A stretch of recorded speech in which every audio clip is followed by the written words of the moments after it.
chauve-souris est-elle responsable, coupable du Covid-19? L'hypothèse n'est pas exclue, mais en attendant d'avoir des réponses, un cinéaste animalier qui défend ce mammifère a décidé de mettre en ligne gratuitement son film tourné durant 4 ans en Camargue. Frédéric Poré, Jérémy Essas.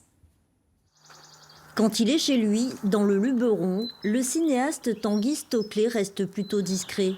Mais depuis la crise sanitaire, il a décidé de prendre la parole pour défendre les chauves-souris et particulièrement les grands rhinolophes.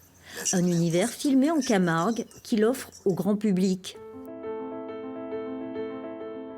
L'histoire d'une complicité mère-fille sans pareil chez la chauve-souris, de quoi tordre le cou aux idées reçues.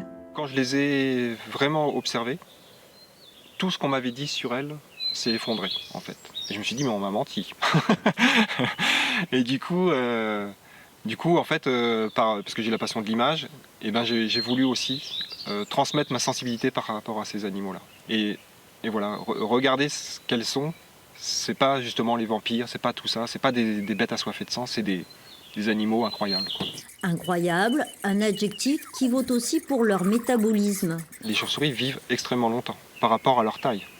La plus vieille qu'on connaisse a 41 ans, donc c'est quand même énorme. Et de ce qu'on découvre avec la science, c'est que elles ont un ADN qui ne se dégrade pas. Donc elles ne créent pas de tumeurs, elles ne créent pas de tout ça.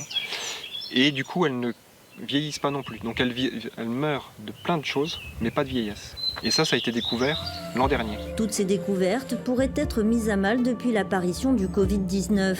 La chauve-souris apparaît comme la responsable du virus, malgré la prudence des scientifiques. Sur un rhinolophe de Chine, une espèce qu'on ne trouve pas en Europe, on a trouvé un virus qui pourrait être l'ancêtre, mais non pas le même, l'ancêtre du virus responsable de l'épidémie de Covid chez les humains. Et dans ce contexte, on pense que c'est de ce côté qu'il faut chercher, mais il faut surtout chercher à comprendre comment le passage de l'un à l'autre s'est réalisé, car clairement, les deux virus sont différents. Tanguy Stoclet, lui, n'est pas inquiet.